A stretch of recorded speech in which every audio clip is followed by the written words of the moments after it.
All right. Can you hear me back now? Better. All right. So I'm Bill King. I'll be talking about this initiative.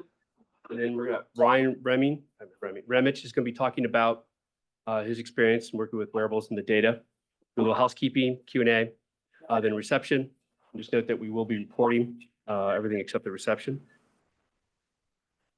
So the story of wearables at Hopkins can't be told unless you really understand the backstory, which is Wearable Labs. So my role is I'm the product owner for Wearable Labs. And we created it because the process of securely moving data from devices, whether they're participant owned or study owned, into the research context, it's labor intensive and it's technically complicated. So we created Wearable Labs. And the idea is to be make it so you can use use wearables at scale in clinical trials. And how it really works is you have to start off with an approved IRB protocol. You configure your study. Then we bring in all your enrolled patients into the system, send them welcome emails and that sort of thing. Then we have a mobile app. And the mobile app component is really because of the studies we know here at Hopkins that want to use wearables, most of them actually want to do multiple devices. They're often from multiple vendors. So the purpose of the mobile app is really to streamline the onboarding process for the participant with their devices. And once they're bringing in data, then we have automated compliance monitoring, and we also do automated messages reaching out to the participants if they're out of compliance or not adhering. So we're trying to put in automation so the study team doesn't have to do that. So status of where we are, we have 2 live studies right now using Fitbits. We launched first one in July, the second one in September. And we only support Fitbits now. We're working on the spirometer as we speak. And we anticipate 10 live studies and multi-center support by mid next year. So along the way with creating Wearable Labs, we learned a bunch of things, including what do we need to do to go ahead and make sure that Hopkins can win when it comes to wearables. Now, win can mean a lot of different things, but broadly speaking, it's can we fully capitalize on the assets and resources that we have here and try to become a leader in this space? So of the 3 things we learned, this is the first one, is that the common perception of wearables in healthcare are devices. So the proverbial tip of the iceberg are going to be your Fitbits and Apple Watches. But the reality is much more complex, especially in the context of an academic medical center. And just even speaking of devices, upstream of those consumer available devices, there's going to be things like material science, biomedical engineering, and the ability to support prototype devices and bring their data in and do it at scale. So the first lesson is we have to think big. We have to think of the whole picture in order to be able to really succeed at this. But a fair question is, well, what is in that big picture? And here's our take of what we think the wearables ecosystem would look like for the typical academic medical center. And if you were to try to figure out where Wearable Labs is, they're in the middle of that section in yellow. So you see, it's just a part of the bigger picture. So the second thing we need to learn is you have to cast a wide net. And that means we have to approach this from an all Hopkins approach. And the third one, I could tell you about it, but I'd rather show you. So this is a commercial a TV commercial that ran probably before most of you were born. Chocolate. Peanut butter. Ooh. Hey, you got chocolate on my peanut butter. You got peanut butter on my chocolate. Hey, it's good. It's really good. Yeah, I like this. 2 great tastes that taste great together. Reese's Peanut Butter Cup. Real milk chocolate. So that explains why everyone has Reese's in front of their desk. But it also is a perfect setup for what the third thing we need to do if we're going to win. We have to create the conditions for having these accidental collisions. So 2 great research concepts, ideas, or vectors, they accidentally collide, and they can create something greater than the 2 combined. So that's why this commercial is actually perfect for this. So now applying what we've learned, we're going to take an inventory of our assets. And that's you. That's the talent here at Hopkins. We're doing really interesting things across the board. Second is we got to have a consistent audience that delivers value. And that's our operational goal for the initiative. And lastly, we got to create the conditions for these accidental collisions, like this meeting and the future ones. So We can't just snap our fingers and say, great innovation. It just doesn't happen that way. But there's one thing we can be certain of is that wearables are inevitable. If we're going to win, we can't be passive. We have to be assertive. And we can't count on luck as our sole source. We have to basically help luck by giving it some luck, by creating these conditions. And that's really the whole point of the initiative. That's all for me. So on to Ryan.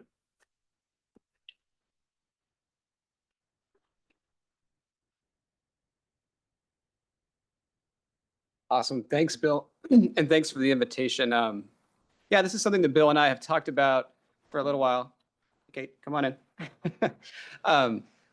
Bill and I are both part of the precision medicine kind of broader universe here at Hopkins. And as part of that, we're kind of just constantly meeting new people who I often find are working on not necessarily similar things, but projects that can definitely benefit from some of these shared technologies that we're all using. And so, Kate, not to single Kate out, but Kate Fitzgerald just walked in the room. I didn't know Kate at all until we started working together through the precision medicine stuff. And now Kate has helped us bring in a whole bunch of geocode data into our precision medicine initiative. Similarly, I've met Bill through the precision medicine network here, where we had an idea that we wanted to start bringing in wearable data, and we had started doing that. But it just got really complicated and really time consuming. We were having some of our research coordinators spend several hours each week logging into Fitbit accounts, pulling the data, checking the data quality, reaching out to participants if the data quality wasn't good or the participants weren't syncing their devices. And so it just got to be where the people who were supposed to be coordinating the study were doing a lot more quality control than actually recruitment and enrollment and things like that. And so just to echo what Bill said before I start with my talk, I think meetings like this are really important, if nothing else, because it gives us an opportunity to all get together. And so I'm glad to see that there's a good in-person attendance today, because I had a few people reach out asking me if there was going to be a virtual option. And I think Bill and I agreed that as long as we can support this in-person audience, I think that this is all going to be probably a lot better for everybody, so we can create some of these accidental collisions that Bill was talking about. I think Bill and I also agreed on, we kind of want this meeting to be relatively informal, so I don't mind at all if people speak up in the middle of my talk today. You don't need to wait till the end to ask questions or if you have any comments. To give you a little bit of background on me, as Bill mentioned, I'm Ryan Roemmich. I'm an associate professor in the Department of Applied Earth. That's my PhD, Physical Medicine and Rehabilitation here at Hopkins, and also at the Kennedy Krieger Institute. My PhD is in applied physiology from the University of Florida, and then I have an undergrad in biomedical engineering. I'm also glad, just looking around the room, I know about probably half of you, so it's good to see so many friendly faces. I'm also excited that we have a mix here of people who are academics or in research, people like Evan here, who's launching a startup, and you'll hear, shameless plug, you'll hear more from Evan at the next one of these meetings. And one other thing to mention too is that Bill and I have talked, and we don't want this to be limited necessarily to kind of what people might think of as conventional wearables. So things like Fitbits or Apple Watches. A blood glucose monitor is a wearable device as well. If you are working with connected devices, even if they're not technically wearables, anything that can help bring data into this larger infrastructure that we'd all like to set up to create these kind of multimodal data streams that can be well integrated and analyzed and combined in different ways. We'd love to have any of these topics come up here. I'm going to cheat a little bit and talk about some of our video-based technology that we use that Evan will also expand upon next week or next meeting.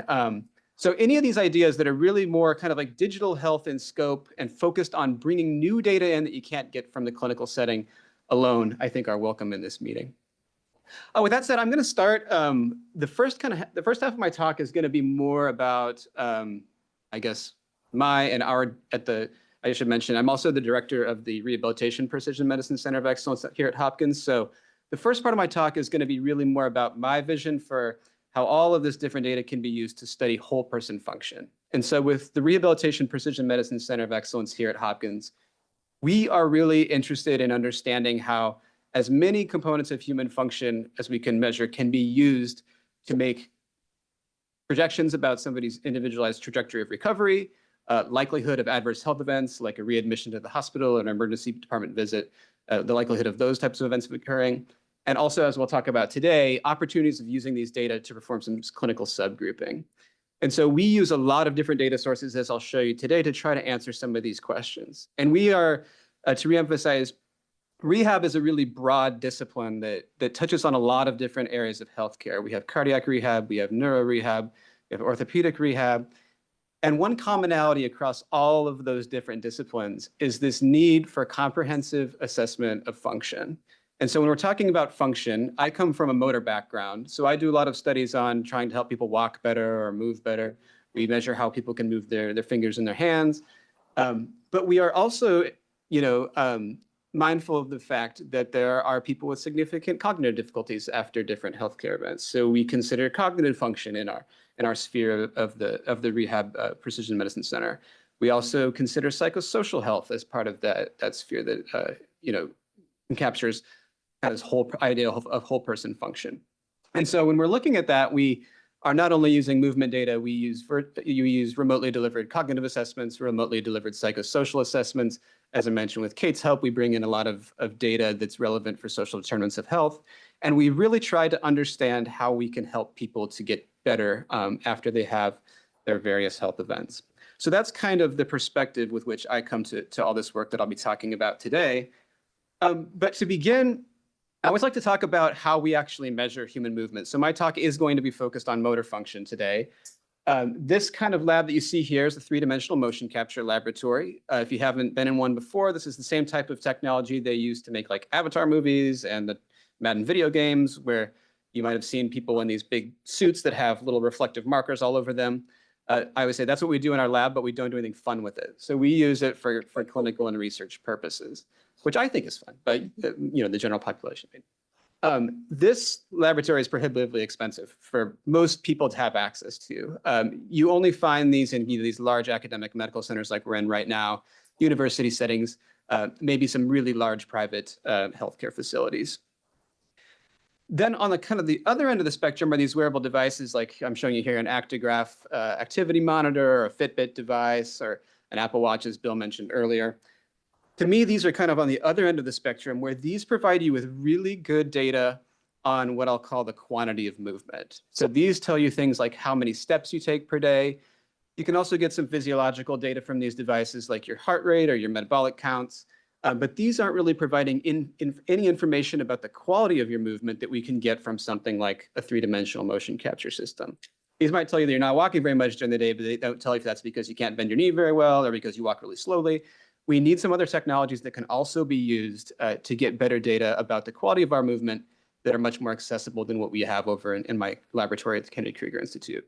And so I'll also talk today, and I imagine that Evan will talk more about these technologies next time too, about opportunities for using AI and computer vision to do automated video-based kinematic movement tracking. And so by kinematics, I just mean measuring the actual movements that people are able to produce with their limbs. And so this is me. You can see these are just using images, and I'll talk about this in a couple of slides, that are pulled from standard video recordings. So the idea here is, instead of bringing somebody into my motion capture lab, spending the time and resources to be able to actually collect all that data for perspective, if we bring a patient into my lab and we're doing a standard gait analysis on them, from the time we bring them in to the time they leave, it's at least an hour, usually probably closer to an hour and a half.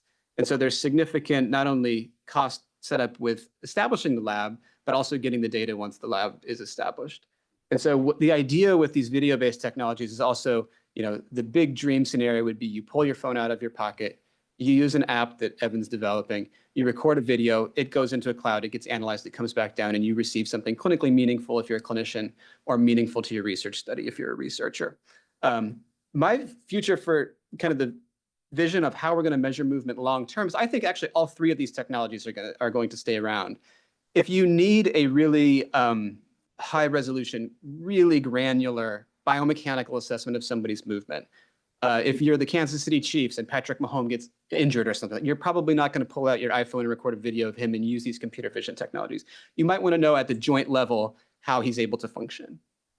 If you want to know something, you have a research question that requires really high scalability. You want to know on a day-to-day basis how somebody's functioning outside of the laboratory in the real world, and you want to get continuous passive measurement.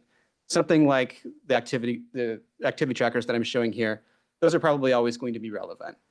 However, if you want to get a quick snapshot, maybe on a day-by-day level, week-by-week level, month-by-month level, and you don't want to have that patient come back into the clinic or into a laboratory setting to get that information, and you want to know how well somebody's able to move, not just how much they're moving, something like what you see here in the middle with the video-based technologies, I think is going to be really the future of that type of application.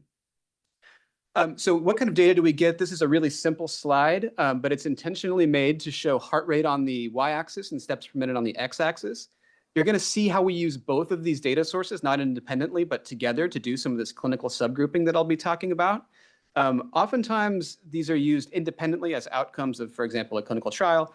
You might want to know what somebody's resting heart rate is and how that changes over time throughout their participation in the trial.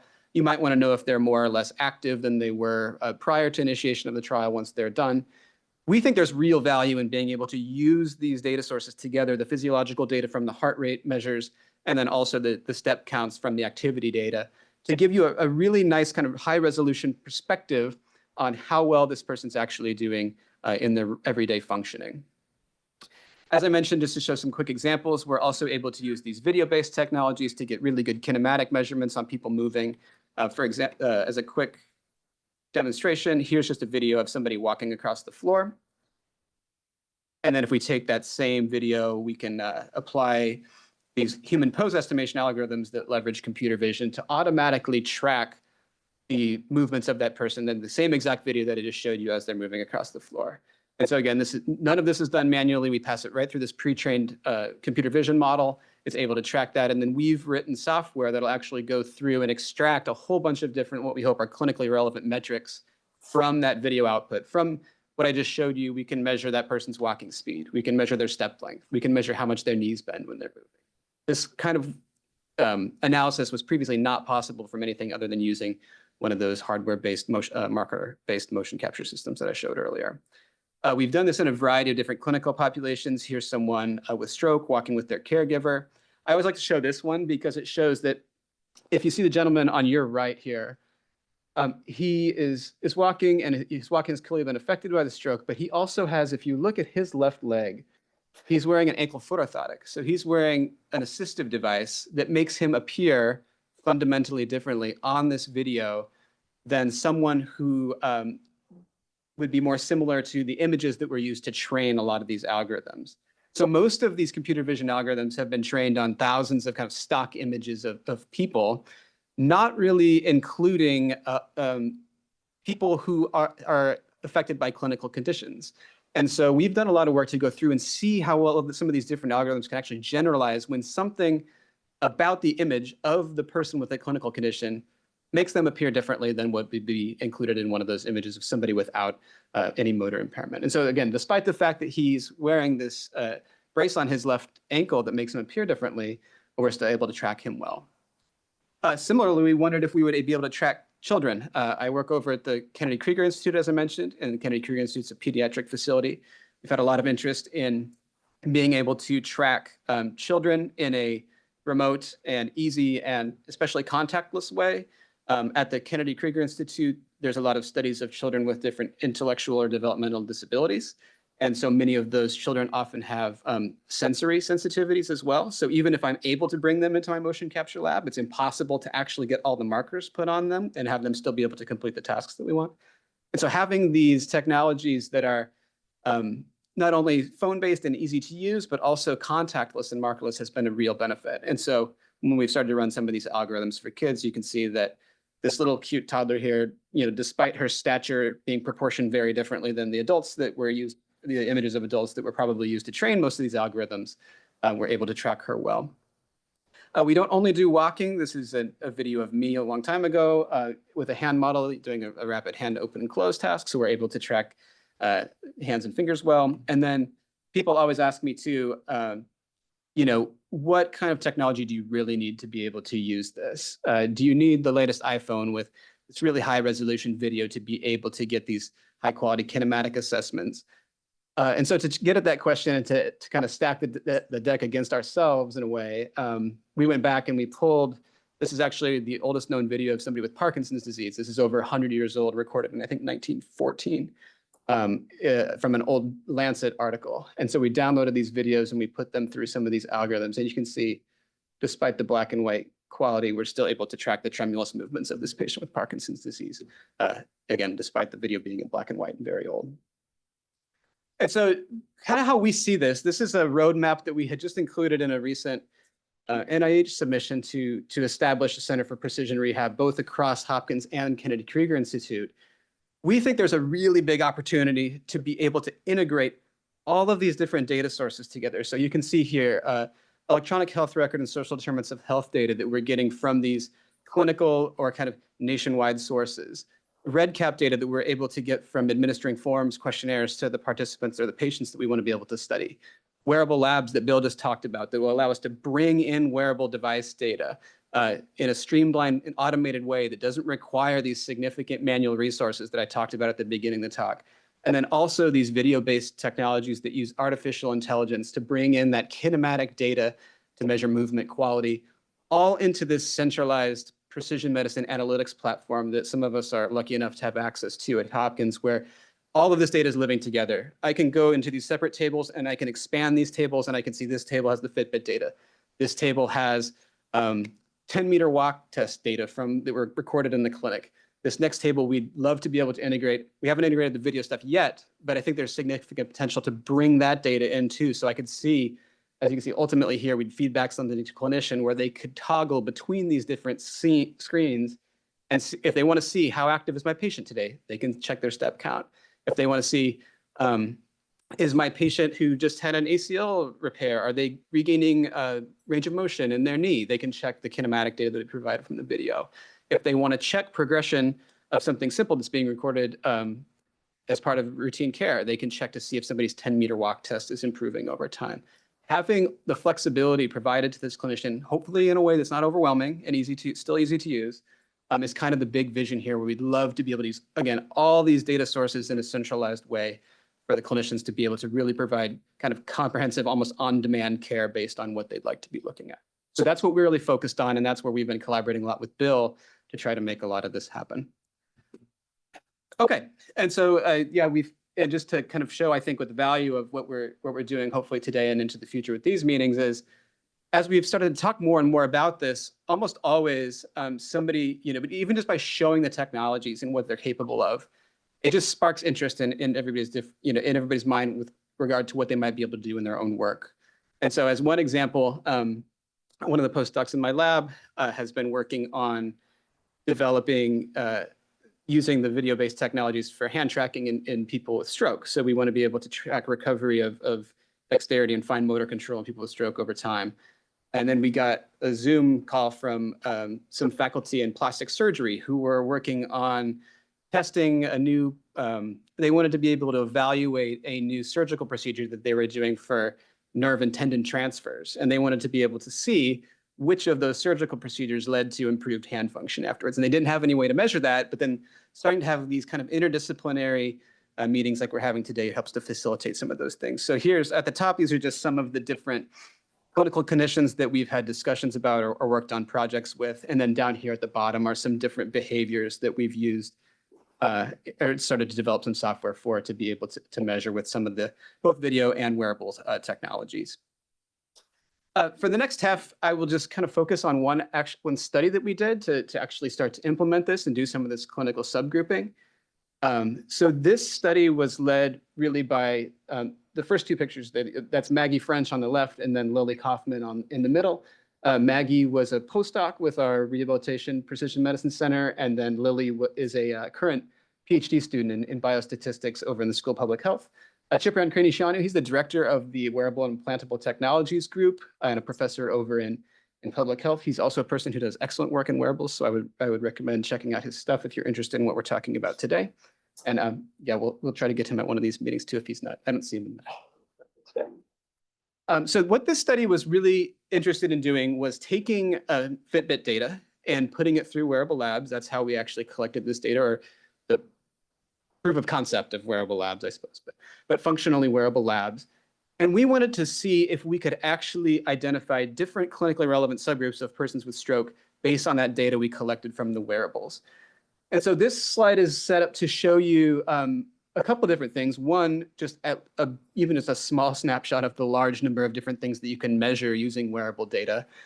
but also potentially to show some kind of exciting, I think, preliminary findings that really demonstrate the potential for using this type of data to develop subgroups of patients. And so what I'm showing you here is a variety of different measures. You can see mean steps per day, percent time sedentary, percent times, I'll talk about these in just a second, mean resting heart rate. And then we actually went through and did an analysis where if you think back to that plot that I showed earlier that had the heart rate on the y-axis and the step count on the x-axis, we were able to generate from those plots and using some kind of larger scale kind of whole sample data, quadrants of data within each one of those plots. So if you think back, if you think about what would be in the top right quadrant, those are basically steps or minutes where there's a high step count and a high heart rate. So something like running. If you're running for a minute, you're going to have a high heart rate. You're going to log a lot of different steps. In the top left quadrant, you would have high heart rate, but a relatively low number of steps. So that's a quadrant you don't ideally want to be in for a lot of the time, because that means you're logging very few steps, but your heart rate is really high. So unless you're doing something like walking up the stairs, maybe riding a bike or something, like you're probably not going to log, for a person that doesn't have any sort of underlying health condition, not probably going to log a lot of steps where relatively low steps, but really high heart rate. The bottom left quadrant is low steps, low heart rate. So those are sedentary activities. You're not walking very much. You're not developing a very high heart rate. And then for better or worse, I always call the bottom right quadrant the Lance Armstrong quadrant, where you have like really high step counts, but really low heart rate. Again, for most people, there's not a lot of steps in that. So we usually kind of see this almost linear trend where you have a lot of steps where you're sedentary. You might have some steps where you're active, but you don't want to have very many steps in those other two quadrants, because that might represent either you're really fit, which would actually be good, or most often we see the other case where you're having kind of an irregular, abnormally high physiological response to activity. And so that's what I'm showing you here. When we put all of these different metrics into some clustering algorithms, we saw that these data popped out. So if we walk through these one by one, if we look at cluster one, the green cluster here, we can see that those people were characterized by high step counts. They had over 10,000 steps per day. They had low sedentary time. They had a high amount of time where they had that high steps, high heart rate condition. So that's, again, what you would expect if somebody's very active. And then also they had a relatively low amount of time in that what I tend to call that problematic quadrant, where you have low steps, but you have really high heart rate. And so we just termed this our active group. These people are doing pretty well. They're getting a lot of steps per day. They're not spending very much time in that problematic quadrant. If we go and start to look at cluster 2 and 3, that's where we were really interested in what came out of these data. And I'll tell you why in just a second. If we look at mean steps per day, these groups are pretty similar. They both have really low steps per day. They're both below 5,000 steps per day on average. They both have relatively high time spent in sedentary activity. They also have relatively low percent of their time spent where they have both high steps and high heart rate. But what's really interesting about these two groups is this is where they really start to differ. Despite the fact that they both had low steps, despite the fact that they're both pretty sedentary, when we look at that time that they spend in that problematic quadrant where they have high heart rate in response to low levels of activity, these two subgroups were very different in that case. So how we interpreted that is that this purple group that you see is relatively low here, see my cursor? Yeah, relatively low here in time spent in that problematic quadrant, differed from the orange, which you consider the deconditioned group. So how we interpreted these clinically is we have this one group that's pretty active. We have another group that could be active, but probably is just not due to some kind of lifestyle where they've accepted the fact that they are living a more sedentary lifestyle, and that they've had this neurologic injury, or perhaps they were even sedentary before the injury. But then we have this other group that we need to treat differently, which not only is inactive, but deconditioned, because when they are active, their heart rate starts to go through the roof compared to these other groups. And so how we use this for precision rehab is we would treat these patients differently based on what we're seeing here. And so we'd love to be able to move this. I mean, this is very preliminary. This is about 100 participants or so. We tracked them over the course of a year. But if this holds in a larger sample that we're working on building now, you can imagine where the active group might just need some kinematic therapy. They might have some reduced knee flexion or something like that, but they don't need a lot of lifestyle or aerobic intervention because they're already doing relatively well in those domains. The sedentary group might need a lifestyle intervention, get up and get moving more. Let's get you on a wearable device and make sure you're getting your 10,000 steps per day. But they might not need the aerobic training because their heart rate is responding relatively normally when they do move around. And then the deconditioned group probably needs a combination of those, where they need a lifestyle intervention to start moving more. They probably need some aerobic training to work on their cardiovascular fitness. They might need to even do that before they start with a lifestyle intervention to ensure that they're able to move around in a safe way. But this is our first kind of pass at using some of this wearable data to really understand things that we wouldn't have been able to necessarily capture using purely clinical data.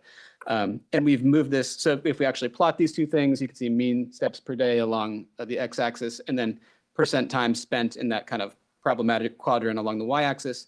You can see that these groups do cluster pretty well and pretty distinctly from each other. We've, oh yeah, and one last thing, the value of having all this data integrated is we can then go in and directly pull this clinical data to see how it might differ across these different clusters that we identified. Again, the clusters are identified using only the wearable data. So none of this clinical data is going into the wearable data at all. But you can see that the deconditioned group from the clinical data also has lower levels of mobility than the other two groups, and then a little bit of a difference maybe in the stroke impact, but being able to relate this back to the clinical data while also showing the additional value in the subgrouping itself from just the wearable data. We've expanded this beyond stroke. This is a set of clusters that we pulled from some individuals with COPD, and you can see that we see the same trends here where you have these deconditioned participants up in the top of the plot and the sedentary and active along the bottom. And then we've also started our Rehabilitation Precision Medicine Center of Excellence also has a pediatric project going on looking at tracking these patterns of recovery in adolescents who are recovering from concussion. So most of these are, teenage athletes who have sustained a concussion while playing contact sports. And some preliminary data, these are just anecdotal. These are 3 participants who've been in the study for quite a while. This study is ongoing. But we can see these similar patterns in this one active kid who has 16,000 steps per day. They have a relatively low mean heart rate. They don't have very many data points up here in this problematic quadrant that's characterized by the low step count and the high heart rate. We have somebody here who's less active and they have a lot of steps there. And then we have somebody here who's really interesting because we noticed we didn't look at their clinical diagnosis before we looked at the data. And we noticed from the data that, wow, this person has over 10,000 steps a day, but despite that, a lot of those steps are coming in this high heart rate, low activity quadrant. And we went back and pulled their clinical diagnosis. This is actually a kid with concussion who also developed POTS afterwards. And so POTS is a postural orthostatic tachycardia syndrome. And so that's a condition where when you get up out of a chair or you get up from laying down, you have kind of an abnormal physiological response to that change in your body positioning. So things like an elevated heart rate, things like lightheadedness. And so again, we're starting to look into seeing how this wearable data can be used to monitor these types of trajectories over time as these young athletes recover. I always like to show this slide because there's still a lot of, there are things that need to be done. I'm very excited about this stuff, but I also try to be pragmatic about it and understand how we can actually start to do it. And so we published this a couple years ago. The pose estimation that you see on the left is our computer vision technologies, but I think this really applies to a lot of these connected devices and new technologies that we're interested in using for assessing function. We need to make sure that we address these along the way. And I know several people in the room are already working on these types of things, but we really need this data, and we really need to make sure that all of these things are designed with the end users, feedback guiding everything. That's one thing we've really learned from our computer vision stuff is we can make it sound easy, like you just need to pull your phone out of your pocket and take a video, and then you'll get something great back. But we really need to know what everybody wants. It's not so simple to just have everybody out there using their phone and recording these, and then because right now everything just gets sent to us, and so we're getting all these videos from all these different places. But that might be a good way to end this because Evan has a really cool system that he's been working on that will hopefully help to streamline some of this and make it easier for everybody to get those videos into a centralized space and used in a standardized way.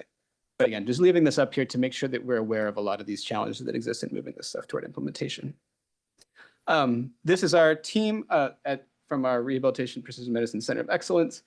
We're lucky to have a really diverse team in terms of background and expertise. So we have people on the team who have experience in physiatry and physical therapy, occupational therapy, speech language pathology, rehab psychology, engineering, biostats, epidemiology, neuropsychology, movement science, pulmonology. So we tried to get at this from as many perspectives as we can. And this is really kind of resulted in what I think is a really kind of fun, rich environment to work on. So I'm really grateful to be a part of this team.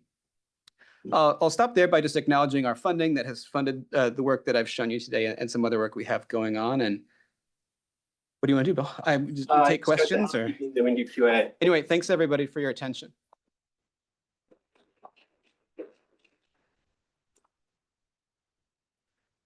So just a reminder, everyone, raise your right hand.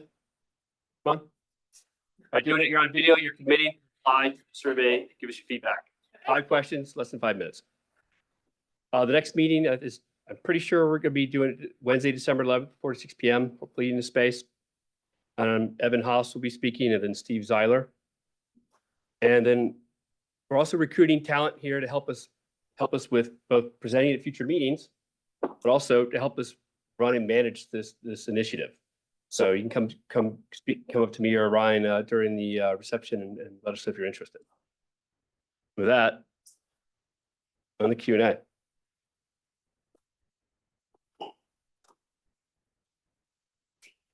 Very selfish question, but curious. Are you doing anything with neural data right now, specifically EEG and those kind of wearables? Yeah, we are not, but there's people over at County Career who are doing a lot of that stuff now. And so if there's something specific that you are interested in.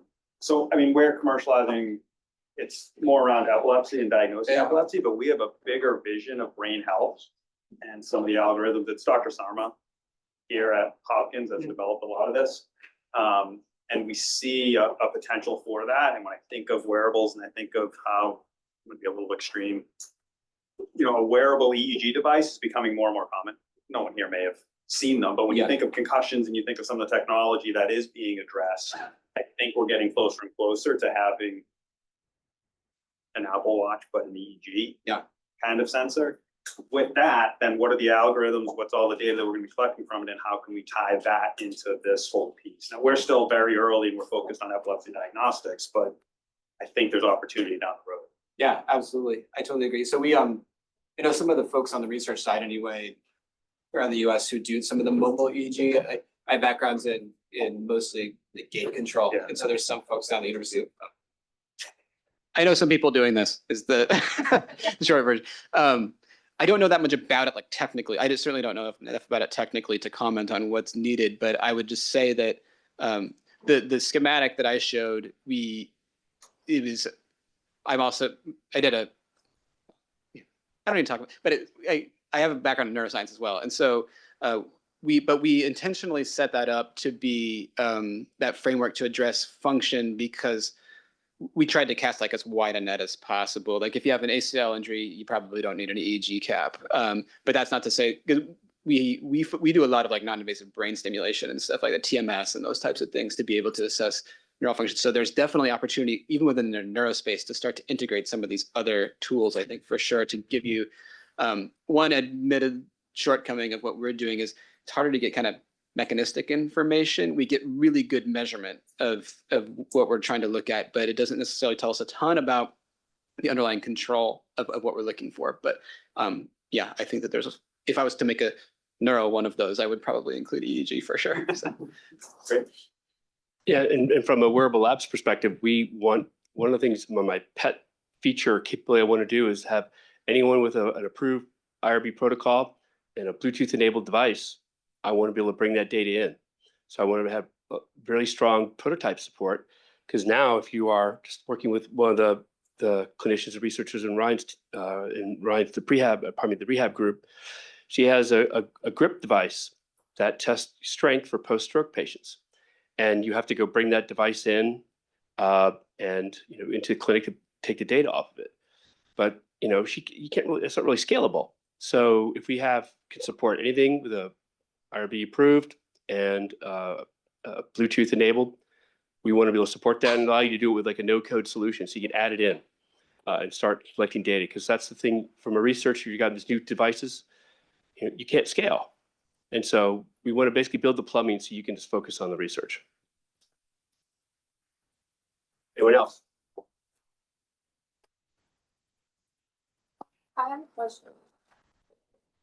Thanks for your great lecture. So I'm part of this year's carries like innovation for substance use disorders cohort, and I'm working to build an AI companion that integrates the wearable devices data with an AI, the data that comes from the conversations that patients have with the AI companion to provide, general health, tips and wellness feedbacks. And, but, I have this concern, like, but one of the uses that is like for my technology is to also collect data, population data for clinical studies and also clinical trials. But this technology is going to be for the patients in with substance use disorders in the recovery phase. But I have a concern. You use Fitbit, and I'm very concerned with the patients who will not able to adhere to the study. Like, and I'm thinking about like using like technologies, variables such as Oura Ring. But then like there comes this question because for Fitbit, Apple Watch, Samsung Galaxy Watch, they're FDA approved, right? And for Oura Ring is not. So have you ever thought about like challenges, like, I mean, like, what do you think when it comes to, because I think like patients are willing to wear a ring rather than like a watch. Like, even I don't want to wear my watch 24/7 to get like real time 24/7 like data. So what do you think about like something a technology like that? Because like if like a variable is not FDA approved, like we can't really use that data for clinical trials because we would have problems with the FDA, right? I mean, we have some studies, I think, like mood disorders, the Precision Medicine Center for Mood Disorders, they're interested in using Oura Ring. So honestly, I don't know the specifics about whether it's FDA approved, they could use it in their trial, but I'm happy to connect you up with the PI for that and find out what they concluded. Now, I also know that a lot of things we're finding with wearables is you suddenly get all this data, but you got to have a really good hypothesis up front, the way you want to prove. And there are differences in the sensors and where some of these devices are better for certain types of things. So I was speaking to some wearable researchers at Stanford, and they were breaking down and analyzing the sensors in terms of accuracy and things for all different types of activity trackers. And they said that the Oura Ring is actually one of the best ones for sleep. It's not necessarily as good for other activities. So again, that kind of points to what is your hypothesis? What do you really want to get from that? And it's most accurate. But I'll connect you up with a gentleman by the name of Peter Zandy Sure. on that, Thank you. because I know they looked into it. Also talk about adherence, and like, so you can talk about how Wearable Labs is using the information. Yeah. Yeah, in terms of also, you're talking about adherence or compliance. I mean, that's part of what our Wearable Labs does do is if you're not compliant, we send out reminders and try to nudge them. And you can, it's customizable by each device. So like how long you're going to wait until you bug them and that sort of thing. But, right now it's pretty rudimentary, but we do have a plan to kind of build out more of the gamification and try to get them more actively, get them to not fall out of compliance by making it into more of a game or adding some of the gamification elements. So that's going to happen over time. But I mean, there's going to be things we're going to be able to do to get people to participate and make sure that they're adhering. Do you have anything? No, the point you made is a great one. I mean, one we think about all the time too is we definitely use in our research anyway, like validated technologies. And so an example that's directly relevant to what I just showed up there is that, if a Fitbit is meant as a consumer grade device, it's not developed as a research grade tool. And so these are meant to tell, if I go on a run, tell me how far I went and how many steps I took.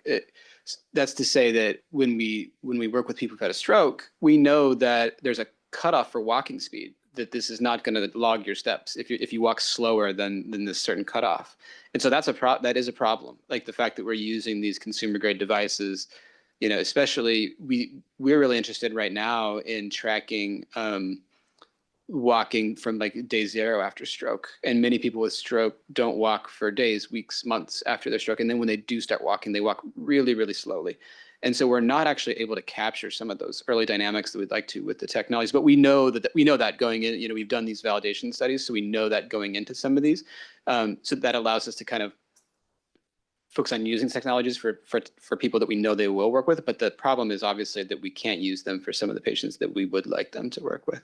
Just one other quick point. It's cool that you're doing that work because one thing that I meant to mention during my talk too, just as a minor soapbox moment, is I think it's really cool that people are starting to think more about using AI to collect data, not just analyze data. I think a lot of times when we start working with large scale health, especially clinical data, a lot of the machine learning, advanced statistical, and AI applications that we think of are using this large scale data and then finding something that the human eye couldn't see in that data. But like with the computer vision stuff and with, it sounds like what you're working on, there's also opportunities to use those new technologies to actually get data that you wouldn't have been able to get previously. So anyway, something that I'm interested in learning more about and continuing to chat about with everybody. Any other questions? I have another question.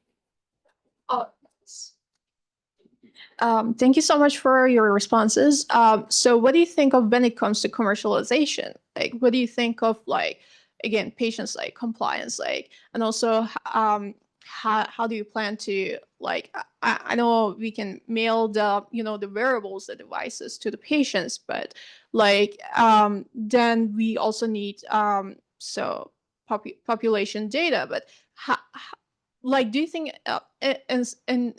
like paying the patients, like, to, you know, adhere to the study, like, you know, and continue using the wearable device would be a reasonable, like, you know, option, like, in order for us to collect more data, because the more data that we have, the more funding that we can receive, and like, and also it's good for our studies to prove the clinical outcomes of, like, you know, our, you know, technology. What do you think, like, in terms of, like? Well, from paying them to do it, I mean, our goal is to make it so that we can, again, more gamification and other techniques, and have multiple channels. So it's really about, you know, the channel, is it email, is it text, is it a native mobile push notification? So the channel, the content, what the message is, and the timing. So how long after someone has done something that you want them to do or not do.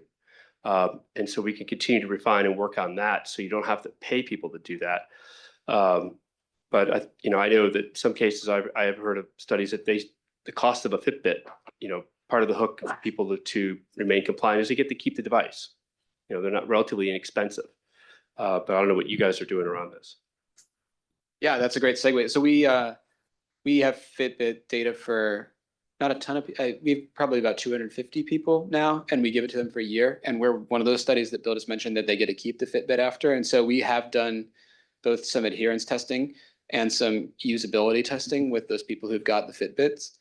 And I think, kind of back to your previous point too, the Fitbit is relatively passive technology. You still have to open the app and sync the device to be able to transmit the data from the hardware to the app, and then ultimately to the server. And so we've definitely learned that the more passive you can make a device, the better quality data you're going to get. But from the Fitbit, using Wearable Labs, we had it. This sounds like a commercial, but having this automated, it did jump the adherence of our participants. We had about 80 to 85% of our participants regularly sync the device, and we saw the number of reminders that they would need decreased over time. And I think about that same number would sync the device after the first automated reminder. So we very rarely had to reach out with our study team to keep them adherent. But what was interesting too is then when we did the usability testing, we used what's called this technology acceptance questionnaire. And so that has a question in there about, like, did you find that this device provided valuable health information for you? And we had like over 80% said yes. And those people generally continued to wear the Fitbit even after the study was over. So I think a lot of people like to have this kind of, I wear real-time kind of feedback on essentially how well they're doing. Because we pay people a little bit, but they're definitely not worth the amount of time they're spending over the year to be involved in the study.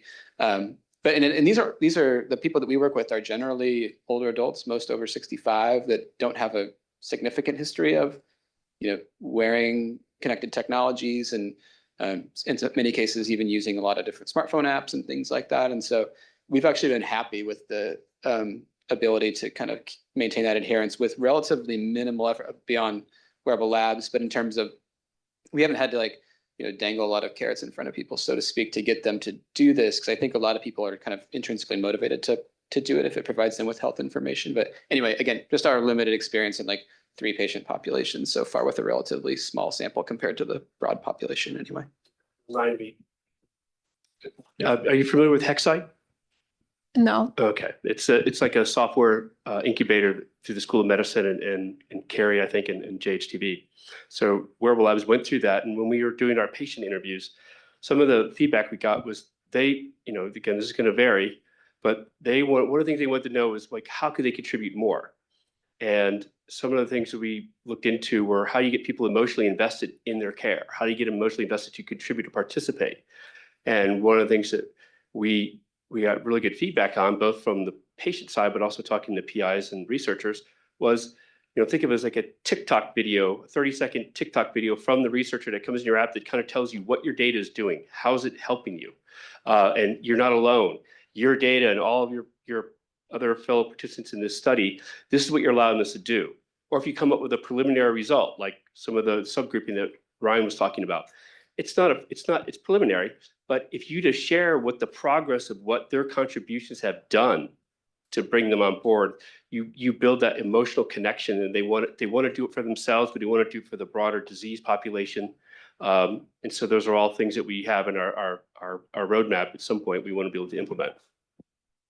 Thank you so much. So for my patient population, it includes different types of patients with SUD disorders, including cocaine. So so I don't know if that would be different from your patients, because your patients do now suffer from addiction, but it's kind of, I don't know if there would be some difficulties when it comes to patients with addiction to crystal meth, cocaine, or different types of, some patients consume whatever comes to their hands. What do you think? I'm probably the wrong person to be asking that. I haven't done research into that. But I think all you can do is really start to talk to them and find out what's going to motivate them. What would help them, right? I mean, this is crazy, but you can do reverse geocaching. You can figure out areas where they might be buying, and you can have a trigger and let them, maybe at first you're just knowing where they are, right? And then other times you can use that as a basis for letting them, hey, looks like you're in this area. Are you there to do what? There's creative ways you can think about this. Obviously, to get their, they'd have to get sent to do it. You have to get approved to do that. But the geolocation data can be really useful in some ways. Thank you so much. Any other questions or here? Yeah, Bill, I loved how you started this with it. How does Hopkins win wearables? And a question in that vein that I think is really interesting, especially with the study that you just presented, Dr. Roemmich, of the cohort classification. In the future pipeline, do you imagine Wearable Labs being able to connect EMR and usage data for patients, CPT codes, cost to treat these patients? Because man, Hopkins has a great system that shows all of that in the EMR system. Tying that back to Wearable Labs and these other systems could be amazing, especially for future research and cost reduction. So where in the pipeline does that fit? Well, I think that really goes into the PMAP, the Precision Medicine Analytical Platform. So you want to, it's another form of multimodal data, right? You're bringing that in. So we might be a source, Wearable Labs would be a source, but then the EMR system would be another. So I don't think we would do that specifically. But I think that's the idea, the whole idea of the PMAP platform is you bring in the multimodal data into that. And we just simply be a source, one of the sources of bringing data in. So Bill, that is one of the data streams that it's a future financial billing data into PMAP. That's, if you think about the 5 main data streams. Yeah, so it is on the roadmap. Rheology. And Evan, we have essentially at least a part of what you had just mentioned. Yeah, we have a part of it, at least a part of what you just mentioned, where we can see the clinical data. We have some billing data in already as well, right alongside the Wearable Labs data. They're just in separate tables in a SQL database. Yeah. Kelly, you identify specific you've identified specific CPT codes to Oh, bring in, yeah, right? absolutely, yeah, and, But it took you guys quite a bit of time to do that. Yeah, and this But is it's a doable. effort. Like, yeah, we were just like super lucky to have all the support that Sharon has done a ton of support with our team, Bill, and the rest of the people in health and tech ventures. And Hopkins has an opportunity, I think, because of all this. And I'm glad that, like I mentioned earlier, like so many different people representing so many different areas of Hopkins are here. Because, yeah, I mean, if it was just me doing it, we'd have movement data, but we'd have anything else really. And so having all these different sources of data that people are really enthusiastic about centralizing is kind of the holy grail, I think, is you'd love to just be able to open a repository or database somewhere and you just have everything that you want like right in front of you. And then there's an analysis platform built right into that you can start to pull X from table 1 and Y from table 2 and go from there. You guys want to talk about the cost savings paper you did? It's your paper, man. Oh, man. There was a question about the cost savings of wearable labs. And so what we had, we put together some back of the envelope estimates. And yeah, we found that essentially, and we only focused really on the labor costs of like what it would cost to have a research coordinator doing all this manually based on some of our estimates of how much time we were spending manually to do it. And then we did track how much time was saved using wearable labs. And if you have a study of about 500 people or so, it's probably going to save you a couple $100,000 over the 5 years or whatever of that study. And so it's not trivial. And we haven't even really like exactly quantified the value of the quality control either, but just anecdotally, that's much better as well, that we're not having to call people and then they don't answer their phone, and then you call them the next day again, and then when they do answer their phone, they don't sync the device and all that kind of thing. This is all automated, and so it's very valuable in a bunch of different ways. And what we haven't measured, but we'd like to do is if you can support a larger scale study and have it fit within the labor structure of a typical study team budget, then you're collecting more data, so you get the data critical mass sooner. And so you could actually, we can do some data quality assessments and visualizations that we'd like to add to the kind of the study team dashboard. You can see I might already have enough data. I can shorten the duration of the study. So there's a time to market aspect for that. And of course, if you get a larger volume, more participants, more data, you're going to have a more statistically significant data set as well. And so it's things like that, being able to measure that, that's in the future. But we do want to try to measure, like if I can increase your data density and data quality and shorten by 10%, what does that mean? And what does that help us in terms of how much time and how long we need to collect data?